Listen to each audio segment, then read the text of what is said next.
देखो, तो आज हम बात करेंगे कि क्या हम अपनी प्रॉपर्टी को ओरली ट्रांसफ़र कर सकते हैं। ओरली मतलब विदाउट एनी रिटन डॉक्यूमेंट। अगर आप प्रॉपर्टी ट्रांसफ़र करते हो तो प्रॉपर्टी में दो तरह की चीज़ें हैं जो आप ट्रांसफ़र कर सकते हो। एक तो उसका टाइटल यानी ओनरशिप जो टाइटल है आप उसको ट्रांसफ़र कर सकते हो, और दूसरा the right to possess that property. Title transfer करने के लिए हमारे पास जो है 2 या 3 तरीके हैं। पहला तरीका है कि आप सील डीड एग्जीक्यूट करें, या फिर आप जो गिफ्ट है, गिफ्ट के थ्रू उसको ट्रांसफ़र कर सकते हो। और तीसरा तरीका हमारे पास है विल। विल से भी आप अपनी प्रॉपर्टी का जो टाइटल है उसको ट्रांसफ़र कर सकते हो। अगर कोई एंसेस्ट्रल प्रॉपर्टी आपके पास आई है, उसमें आपका शेयर है, और उस शेयर को अगर आपको ट्रांसफ़र करना तो उसके लिए आप रिलीज़ डीड या रिलिंक्विशमेंट डीड जो अपना ब्लड रिलेशन में है, आप उसको भी ट्रांसफ़र कर सकते हो। दूसरी चीज़ क्या है कि अगर आप प्रॉपर्टी का पोजेसन देते हो किसी को, या फिर आप प्रॉपर्टी को मॉर्टगेज करते हो, तो उस सिचुएशन में आप टाइटल डीड जो है वो सबमिट कर सकते हो, या प्रॉपर्टी का जो पोजेसन है डायरेक्टली वो दिया जा सकता है। और तीसरा है लीज आउट या रेंट आउट करना।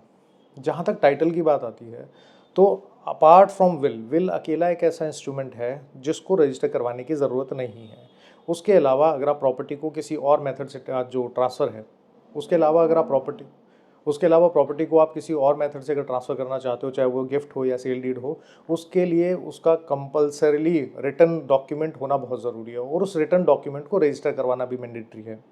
जहाँ तक बात आती है लीज़ डीड की, अगर 11 महीने से ज़्यादा यानी साल टू साल की अगर कोई लीज़ चल रही है या रेंट एग्रीमेंट चल रहा है, तो उसको भी रजिस्टर करवाना ज़रूरी है, उसको भी रिटन में लिखना ज़रूरी है। लेकिन अगर आपकी कोई टेनेंसी है जो कि मंथ टू मंथ बेसिस चल रही है, तो उस सिचुएशन में आप ओरली किसी को भी टेनेंट रख सकते हो। लेकिन होता क्या है कि अगर आपने किसी को ऐसे ही प्रॉपर्टी में रख लिया, तो कल की तारीख में वो बोलते हैं कि हमारे बीच में लैंडलॉर्ड टेनेंट रिलेशनशिप नहीं है।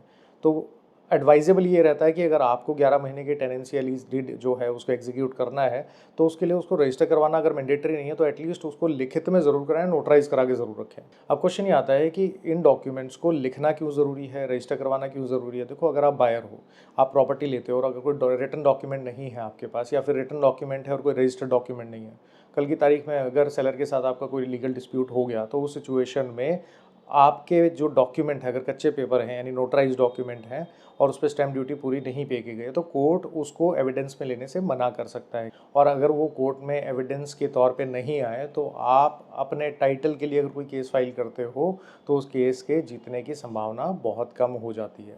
ऑल्दो और भी फैक्टर इसमें काम करते हैं, पर प्राइमरीली इस चीज़ का ज़रूर ध्यान रखें कि चाहे आपकी सेल डीड हो, गिफ्ट हो, या फिर कोई लीज डीड है जो 11 महीने से ज़्यादा की है, रेंट एग्रीमेंट 11 महीने से ज़्यादा का है, उसको कंपल्सरीली आप रजिस्टर करवाएं।